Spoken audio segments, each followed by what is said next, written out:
Welcome back to দ্বিতীয়া সাবল তাবল। চলে এসেছি এই কিউট বিষয়টা তোমাদের সাথে শেয়ার করার জন্য। এই দেখো, আমার হাতে রয়েছে একটা ছোট্ট পাউচ, যেটার মধ্যে রয়েছে ছোট ছোট কন্টেনার, স্প্রে বোতল। তো এটা খুবই উপকারী, খুবই প্রয়োজনীয় একটা জিনিস। তো দেখা মাত্রই আমি এটাকে অর্ডার করি। খুবই কম প্রাইসে আমি মিশো থেকে পাই। তো হয়তো অন্য কোথাও আরও একটু বেশি দাম নেবে, আমি দামেতে যাচ্ছি না। তো রয়েছে দুটো গোল গোল এরকম ছোট কন্টেনার, যেটা হয়তো কোনো ক্রিম রাখার জন্য। তো দেখো, আর এখানে রয়েছে দুটো স্প্রে বোতল রয়েছে, আরও দুটো বোতল রয়েছে ছোট ছোট।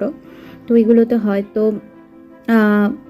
মানে লিকুইড কোনো বটল লোশন বা বডি অয়েল এসব রাখা যাবে, শ্যাম্পু, ফেস ওয়াশ, হ্যাঁ এগুলো রাখা যায়। তো এর সাথে একটা স্প্যাচুলাও দিয়েছে, এগুলোকে এটা দিয়ে ফিল করা যাবে। তো আমি একটা কন্টেনার নিয়ে নিয়েছি, এটাকে ভালো করে ধুয়ে নিয়েছি আগে, তারপরে জল ঝরিয়ে নিয়েছি এবং একটা ড্রাই টিস্যু দিয়ে এটাকে ভালো করে মুছে নিচ্ছি। আর সত্যি বলতে আমার তো মানে খুব মানে যখন থেকে পেয়েছি আমার তখন থেকেই খুব ইচ্ছা হচ্ছিলো যে কখন আমি এর মধ্যে ক্রিম রাখবো। সত্যি। তো আমি একটা আমার ক্রিম নিয়ে নিয়েছি, যেটা প্রায় শেষের দিকে।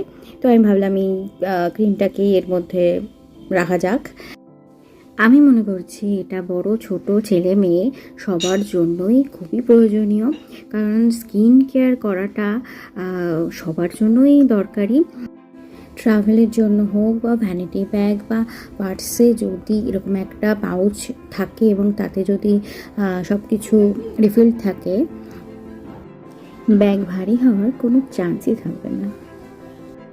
আমি আগের দিনই বলেছিলাম যে আমার যা ইচ্ছা হবে বা আমি যা করব তা তোমাদের সাথে বা আমার আবল তাবলে শেয়ার করব। তো তাই আমার মনে হলো এই কিউট জিনিসটা, এত সুন্দর জিনিসটা তোমাদের অনেকেরই পছন্দ বা দরকারি হতে পারে, তাই আমি এটা শেয়ার করলাম কিছু না ভেবেই। তো এখানে আমি আরেকটা টোনারের মানে আমার টোনার রাখার জন্য আমি একটা স্প্রে বোতল নিয়ে নিয়েছি। স্প্রে বোতলের মধ্যে আমি ওটাও সেমভাবে আমি ধুয়ে মুছে নিয়েছি, আর টোনারটাও আমি ফিল করে নিলাম। কেমন লাগলো অবশ্যই কমেন্ট করে জানিও, ভালো লাগলে লাইক করে দিও, আর প্রয়োজন হলে অবশ্যই কিনে নিও। এখানে কোনো কিছুই নেই এর পেছনে, তবু আমি বললাম। তো আসি আজকের মতো, টাটা।